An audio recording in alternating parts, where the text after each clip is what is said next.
I have a 30-second clip of just me like recording the sky and like shaking the camera, and we're gonna put a dang UFO up in that sky. The first thing that you're gonna want to do is send this clip to After Effects.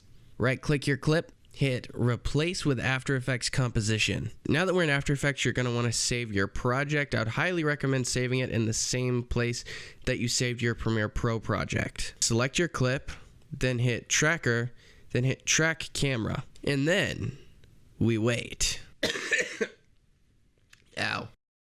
And after your camera is solved, you'll see a bunch of little dots sprinkled about. These are tracking markers, and these tracking markers have made it to where it's really easy to stick things in your scene and make it look like they're actually there. You're going to try and select a few of them by holding your mouse down and sort of wrapping around some, and then you're going to right click and hit create solid and camera, and that right there has created something amazing. Select the solid, right click and hit pre-compose. Now make sure that leave all attributes is selected and hit, also hit open new composition and hit OK. Now in this layer you're going to want to put your UFO. By the way, if you're wondering why your After Effects doesn't look like mine, that's because I have the Essential Graphics panel open. I'm just going to close that so that way it doesn't confuse you. See, that's more normal looking, right? I'm sorry. I messed up. I'm just the worst. Now, this was something that I actually made in Photoshop because I just think that the TR3B Black Manta is cool, but you can put anything that you want in here. Now, what you're going to want to do is delete this back layer. And now all you've got is your UFO. So if we go back to the original composition, you'll notice you got your UFO right here just hanging about, right? But obviously, like, you don't want him there. Like, that's like ridiculous. Him like hiding out in a bush. That's not where you're gonna find a UFO. Go into the transform settings and we're going to scale it down.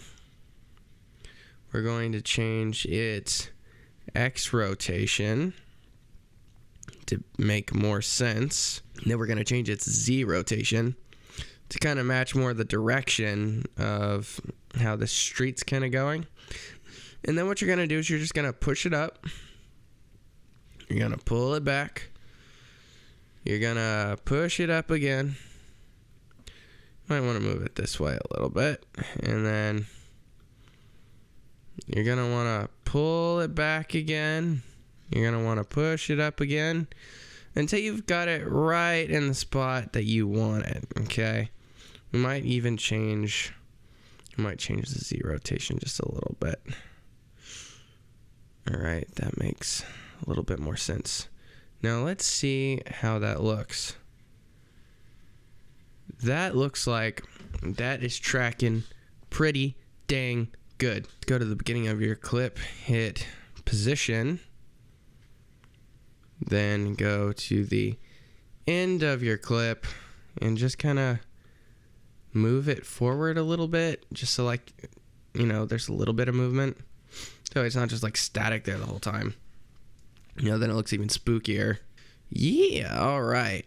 Something that's actually going to help out a lot is if you go inside of your UFO composition and you hit motion blur, and you make sure that motion blur is selected here, and you go back, make sure that motion blur is selected. Then your UFO is going to have motion blur and it's going to make it feel more real. And now it's time to add the finishing touches. You can see that this UFO is actually very sharp, which doesn't really make sense. You search for the blur effect and try and pick a frame where it's like not too blurry. That's probably good.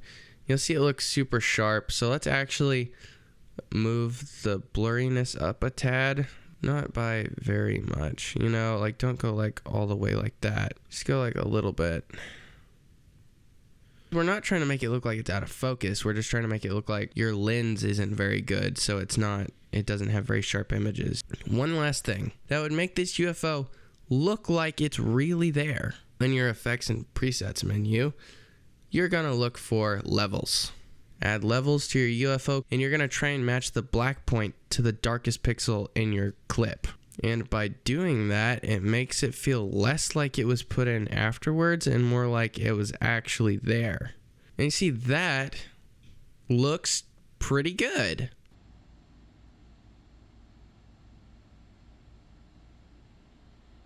I really hope that you guys learned something today. It's my job as a teacher to try and tell everybody how I do what I do, so it really means a lot to me to share all my techniques with you guys. If you have any more effects or filmmaking techniques that you'd like me to cover, please tell me down in the comments.